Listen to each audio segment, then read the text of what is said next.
Abantu benshi bakomeje gushimira Perezida Evariste Ndayishimiye w'igihugu cy'u Burundi nyuma y'itegeko ryo gufungura imipaka yose ihuza igihugu cy'u Burundi ndetse n'igihugu cy'u Rwanda. Biravugwa ko yasabye abayobozi bireba gukora vuba na bwangu ibisabwa byose kugira ngo imipaka ihuza igihugu cy'u Burundi ndetse n'igihugu cy'u Rwanda ibashe gufungwa. Muribuka ikiganiro umukuru w'igihugu cy'u Rwanda aherutse kugirana n'itangazamakuru yabajijwe kuri icyo kibazo atese mu by'ukuri kuba impunzi z'abarundi zari mu nkambi ya Mahama zerekeje mu gihugu cy'u Burundi zitashye ku bushake.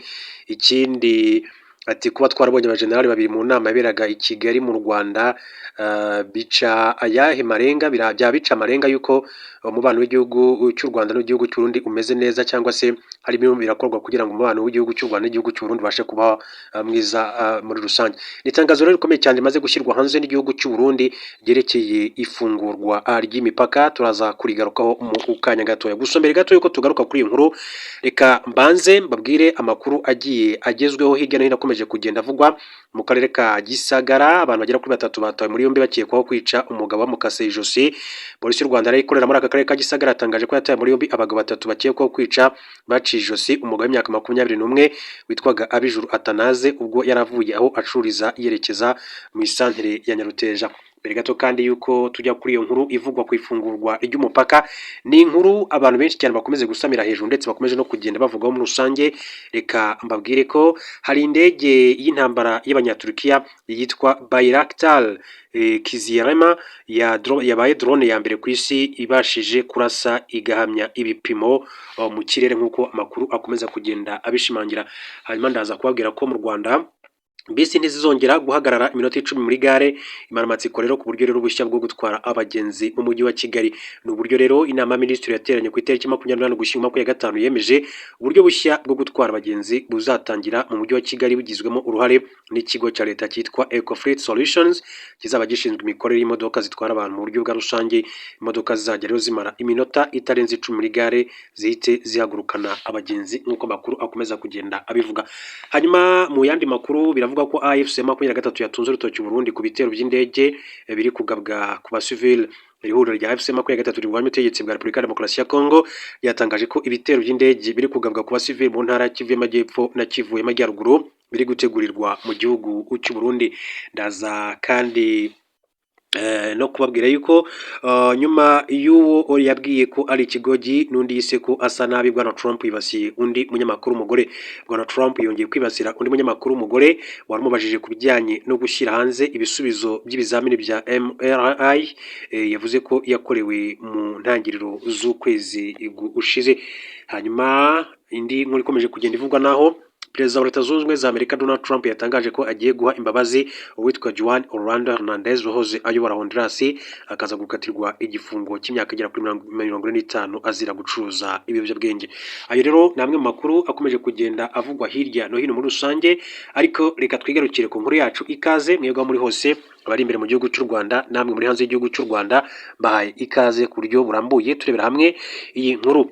Minisitiri w'ububanyi n'amahanga n'ubufatanye n'akarere w'u Burundi witwa Edouard Bizimana yaciye amarenga ko igihugu cye gishobora kugirana ibiganiro hagati y'u Rwanda bigamije gukemura ibibazo bihari nubwo bitari kwihuta ku rugero rushimishije.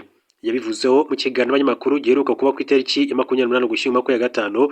Minisitiri Edouard Bizimana yavuze ko Abanyarwanda n'Abarundi ari abavandimwe bityo ko nta gikwiye gutuma imiryango ibahuza ihora ifunzwe.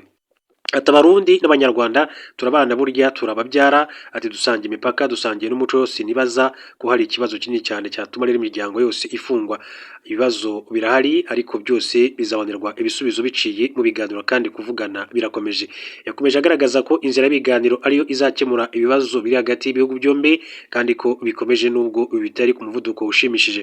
Ati nubwo guhura byaba bitakiri byinshi cyane ariko birakomeje. Murabizi ko n'ibihugu biri kurasana inzira y'ibiganiro ihora ifunguye. Aha rero ibiganiro birakomeje nubwo umuvuduko waba udashimishije. Nababwiye ko imiryango yose idafunzwe, ati turakomeza rero kuganira kuko dufite byinshi cyane biduhuza. Hanyuma rero turi mu karere kamwe dusangiye ahashize burya tunasangiye hazaza. Ngira ngo rero turumva ko impande zombi dutegetswe gushyiramo imbaraga.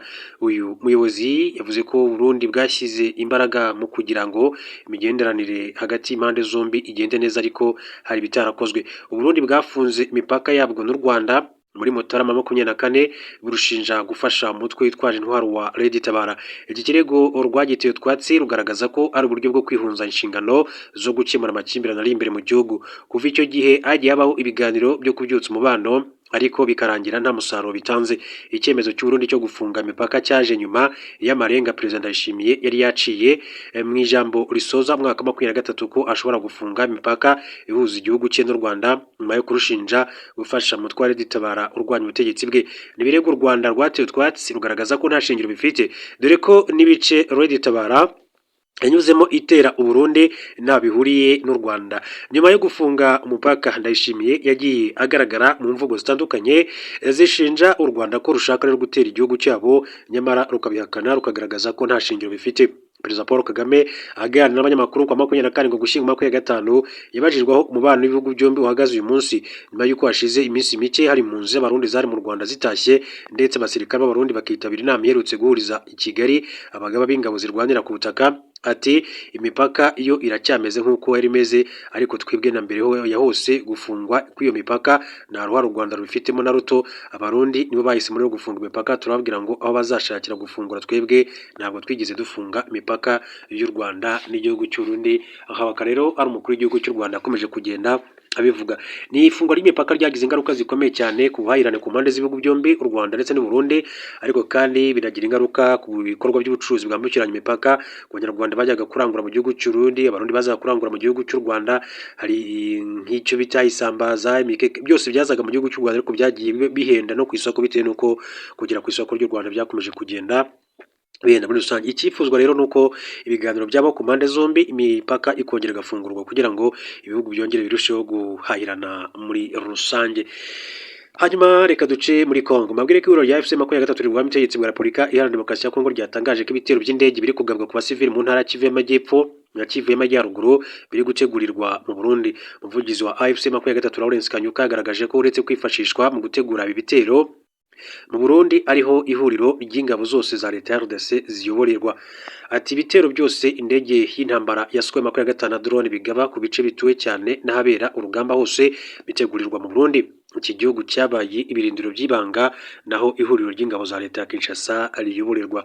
Lawrence Kanyuka yagaragaje ko Burundi butifashishwa mu gutegura ndetse no kuyobora ibitero gusa, ko ingabo zabwo n'imbonerakure bigira uruhare rutaziguye mu bitero bigabwa ku basivili b'Abanyekongo. Umuyobozi wungirije wa AFC 23 ushinzwe ibikorwa bya politike Bertrand Bisimwa yatangaje ko ibitero ingabo z'u Burundi zigaba ku basivili b'Abanyekongo bigize ibyaha byibasira inyokomuntu n'ibyaha by'intambara. Kuva mu kwezi kwa 10/2025 ingabo z'u Burundi zafunze inzira zose zihuza abatuye mu gace ka Minembwe giherereye muri teritwari ya Fizi, Uvira na Mwenga, zibabuza rero uburenganzira bwo kurema amasoko ndetse no kujya kwivuza. Umuvugizi w'ingabo z'u Burundi Brigadier General Gaspard Baratuza mu kwezi gushize yemereye BBC koko izi nzira zifunzwe. Yashinje abanyamurenge batuye muri iki gice gukorana n'abanzi, ariko imiryango irana uburenganzira bwabo yamaganye aya magambo. Kuva tariki 26 Ugushyingo ingabo z'u Burundi zatangiye guhanganira na AFC 23 muri teritwari ya Mwenga, zashakaga gufata ibice n'ihuriro ry'ingabo za leta ya Kongo ryari ryaravuyemo. Tariki 30 Ugushyingo AFC 23 yemeye ko abasirikare benshi cyane b'u Burundi bapfiriye muri Mwenga, imirambo yabo ishyingurwa mu byobo uhutihuti, inkomere zijyanwa kuvurirwa mu mujyi wa Kisangani mu ntara ya Chopo, nk'uko amakuru yagiye abigarukaho mu bihe bitandukanye. Hanyuma reka wenda nce kuri aya makuru avuga kuri Perezida Trump. Uyu Trump yongeye kwibasira undi munyamakuru umugore waramubajije ku bijyanye no gushyira hanze ibisubizo by'ibizamini yavuze ko yakorewe mu ntangiriro z'ukwezi gushize. Iki kibazo Trump yakibajijwe ubwo yari mu ndege ya Air Force One asubiye i Washington DC avuye mu rugo rwe ruherereye i Mar-a-Lago muri leta ya Florida. Trump yabajijwe ku biganiro aherutse kugira na guverineri wa Minnesota Tim Walz yuko azashyira hanze ibisubizo bya MRI bigaragaza ko yakora ibisuzuma ry'uburwayi bwo mu mutwe. Icyo gihe Trump yamubwiye ko niba abishaka ibisubizo bya MRI azabishyira hanze. Umunyamakuru utigeze wivuga izina ubwo yabazaga Trump yagize ati watubwira uko ibisubizo bihagaze? Trump aramusubiza ati hanyuma mbishyire hanze. Umunyamakuru yahise amubwira ati oya, ni ikihe gice cy'umubiri MRI yari iri gupima? Trump yamusubije agira ati ntabwo mbizi, yari isuzuma rya RI ntabwo bwari ubwonko kuko ibipimo byanjye by'ubushobozi bwo gutekereza bimeze neza, nabonye amanota meza, ibintu udafitiye ubushobozi. Usibye umunyamakuru, Trump yabwiye ko adafite ubushobozi bwo gutekereza nk'ubwe. Mu minsi ishize hari undi yari yise ikigoryi, ndetse mu cyumweru gishize nabwo yabwiye witwa Katie Rogers wa New York Times ko ari umwe mu banyamakuru basa nabi ku mubiri ndetse no ku mutima. Rero Trump aribyo yakomeje kugenda avuga. Hanyuma kandi Trump, Perezida wa Leta Zunze Ubumwe za Amerika Donald Trump yatangaje ko agiye guha imbabazi witwa Juan Orlando Hernandez wahoze ayobora Honduras, akaza gukatirwa igifungo cy'imyaka 45 azira gucuruza ibiyobyabwenge. Abinyujije ku rubuga rwa Truth Social ku 28 Ugushyingo 2025, Trump yagize ati, nzaha imbabazi zuzuye Perezida Hernandez kuko hari abo nubaha bambwiye ko yakorewe iyicarubozo ndetse n'akarengane gakabije. Icyemezo cya Trump kije mu gihe Nasi Tito Asfula, umukandida ashyigikiye aherutse kwiyamamariza kuyobora Honduras. Trump yavuze ko imbabazi azaha Hernandez zizafasha Honduras kugera ku ntsinzi ya politiki n'ubukungu, anasaba abaturage gutora Asfila. Hernandez wayoboye Honduras kuva muri 2014 kugeza 2022, umwaka ushize hamijwe mu rukiko rwo muri Amerika ibyaha byo gucuruza ibiyobyabwenge, akatirwa igifungo cy'imyaka 45 n'ihazabu ya miliyoni 8 z'amadolari. Bivugwa ko yahaye rugari toni zisaga 100 z'ibiyobyabwenge bya kokayine byanyuzwaga muri Honduras bijya muri Amerika. Ubushinjacyaha bwanavuze ko yakiriye miliyoni nyinshi z'amadolari ya ruswa yaragamije kumufasha kwagura imbaraga za politike. Raporo z'ubushinjacyaha bwa Amerika zigaragaza ko Hernandez yarindaga abacuruzi b'ibiyobyabwenge bari hafi ye ndetse agakoresha ububasha yari afite nka perezida, akomanyirizaga abacuruzi b'ibiyobyabwenge babangamira rero ubutegetsi bwe, mu gihe abemeraga kumuha amafaranga yabasezeranyaga rero ubuhungiro muri Honduras. Ibyaha yahamijwe ntaho bitandukaniye n'ibyo Amerika ishinja Nicolas Maduro uyobora Venezuela, nubwo ibiyobyabwenge Maduro ashinjwa gucuruza byiganje ku masoko y'i Burayi. Nyuma y'ubutumwa bwa Trump, umwunganizi wa Hernandez mu mategeko Renato Stabile yashimye Trump avuga ko akarengane kageze ku musozo. Bwana Trump yanifashishije ubu butumwa ashimangira gushyigikira Tito Asfula mu matora ya Honduras, avuga ko natorowa Amerika izaba umufatabikorwa ukomeye, ariko yongeraho ko mu gihe adatowe byatuma Amerika itongera gushora amafaranga mu buyobozi butizewe nk'uko yagiye abigarukaho muri rusange. Hanyuma reka mabwire akagahigo kaciwe ni drone. Indege y'intambara y'abanyaturukiya yitwa Bayraktar Kizilelma yabaye drone ya mbere ku isi ibashije kurasa igahamya igipimo mu kirere. Aya mateka mashya ya abanyaturukiya bayanditse mu cyumweru gishize mu igerageza ryabereye ku nkengero z'umujyi wa Sinop uherereye mu majyaruguru ya Turukiya. Bimenyerewe ko ibitero byinshi by'indege zitagira abapilote bikunze kugabwa ku butaka, ariko Bayraktar yatanze icyizere ko no mu kirere drone zishobora kuharasa nta nkomyi. Muri iri gerageza indege 5 zo mu bwoko bwa F-16 zaturutse ku kibuga cy'indege cya Merzifon zisanga Bayraktar hejuru mu kirere cya Sinop. Ibi byagaragaye nk'uburyo rero bushya mu bijyanye no gukoresha indege zitagira abapilote hamwe n'indege zisanzwe mu bikorwa by'intambara mu kirere. Muri icyo gikorwa indege yari yagizwe igipimo yakurikiranywe na radari yari yashyizwe kuri Bayraktar. Nyuma yo kugenzura aho igiye kurasa, Bayraktar yateye misile ibasha guhamya igipimo. Iki gikorwa rero cyagaragaje ubushobozi bwa Bayraktar mu bikorwa by'intambara ndetse n'intambwe nshya itewe mu kurwanira mu kirere muri rusange. Byinshi cyane bikomeza kugenda bivugwa. Tugarutse mu gihugu cy'u Rwanda, reka mbabwire ko polisi y'u Rwanda ikorera mu karere ka Gisagara yatangaje ko yateye muri yombi abagabo 3 bakekwaho kwica baciye ijosi umugabo w'imyaka 21 witwaga Abijura Athanase, ubwo yaravuye aho acururiza yerekeje mu santere ya Nyaruteja. Byabiri mu mudugudu wa Shyombo, akagari ka Nyabikenke, umurenge wa Kigembe ho mu karere ka Gisagara mu ijoro ryo kwa 29 rishyira kwa 30 Ugushyingo 2025, aho umugabo arasanzwe akora akazi k'ubucuruzi bw'inyama ndetse na kantine mu santere yitwa Umurangara, ubwo yarasoje akazi yerekeje muri santere ya Nyaruteja. Hanyuma rero maze ageze mu nzira abantu baramutega baramwica. Umuyobozi w'akagari ka Nyabikenke witwa Nyirakamana Antoinette yabwiye ikinyamakuru Igihe ko ubwo uyu mugabo yerekezaga muri santere ya Nyaruteja yageze ahantu hasa nk'ahari umwijima, yitaruye ingo hagati y'ikawa, maze abantu bagahita rero bamutega bakamutema ku ijosi ndetse banamwambura amafaranga yari afite. umuvugizi wa polisi mu ntara y'Amajyepfo Chief Inspector of Police Kamanzi Hassan yabwiye itangazamakuru ko uyu mugabo yaba yishwe n'abantu bashakaga kumwihimuraho kuko ngo bari bamaze igihe rero bamuhigira ko bazamuhana. Ati rero abakekwaho kugira uruhare mu rupfu rwe barafashwe, barimo umugabo wahoraga rero amubwira ko azamwihimuraho, aho yahoraga rero avuga ko yababajwe n'uko aherutse kubafungishiriza umwana. Chief Inspector of Police Kamanzi yakomeje avuga ko umurambo wa nyakwigendera wajyanywe ku bitaro bya Kibirizi gukorerwa isuzuma mu gihe bakekwaho kumwica bo bafungiye kuri sitasiyo ya polisi ya Nyanza mu gihe iperereza kuri bo rigikomeje. Itangazamakuru ryamenye amakuru ko nyakwigendera Abijuru Atanaze asize umugore ndetse n'umwana umwe nk'uko byagiye bigarukaho. Reka rero amakuru yacu tuyasoreze kuri inkuru ishimishije mu gihugu cy'u Rwanda. Inama y'Abaminisitiri yateranye ku itariki 28 Ugushyingo 2025 yemeje uburyo bushya bwo gutwara abagenzi buzatangira mu mujyi wa Kigali, bigizwemo uruhare n'ikigo cya leta cyitwa Ecofleet Solution kizaba gishinzwe imikorere y'imodoka zitwara abantu mu buryo bwa rusange. Imodoka zizajya zimara iminota itarenze 10 muri gare, zihita rero zihagurukana abagenzi zifite. Ni ikigo kitezwe gukora mu buryo bushya imodoka rusange zidakereza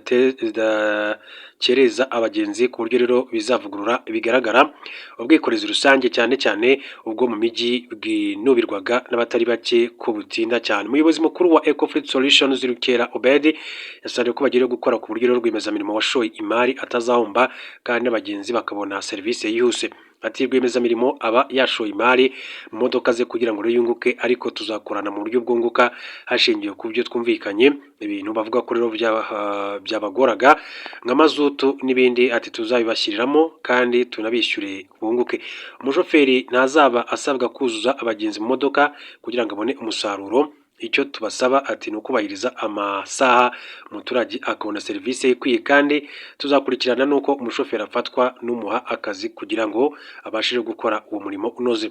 Kuri ubu rero mu mihanda y'i Kigali hari gushyirwa ibirango by'aho bisi zitwara abagenzi zizajya zica zisanzuye, ndetse kandi ibikorwa bya Ecofleet bizatangirana n'uku kwezi k'Ukuboza 2025. Ikigo kandi kizatangirana bisi zacyo 190 zikoresha amashanyarazi, mu gihe izindi 110 kizakodesha muri sosiyete zisanzwe zitwara abagenzi, kandi ubwo buryo nibumara rero kumenyerwa i Kigali buzakomereza no mu mijyi yo mu ntara. Umunyamabanga wa leta ushinzwe ibikorwa remezo Engineer Wihanganye Jean de Dieu yabwiye televiziyo y'igihugu ko ubwo buryo ubushya bugamije gutuma ubwikorezi rusange buba amahitamo ya mbere ndetse no ku bantu batunze imodoka zabo. Ati ubu buryo ubushya bwo gutwara abantu muri bisi mu mijyi bugamije kuba ubw'abantu bose bahitamo kandi bwizewe. Bisi zizajya zigira kandi ingengabihe zubahiriza kandi zidatinda, kuko ntizemerewe rero kurenza minota 10 muri za gare n'iminota 3 ku byapa byo mu nzira. Mu mihanda kandi hari kongerwamo amatara azajya rero afasha guha inzira bisi kugira ngo rero zigere aho zijya byihuse. Ati zizajya kandi zihabwa inzira mbere y'izindi modoka ku buryo bwifuza ko kuzigendamo ari byo abantu bahitamo kurusha gukoresha imodoka zabo cyangwa se ubundi buryo bwo gutwara abantu.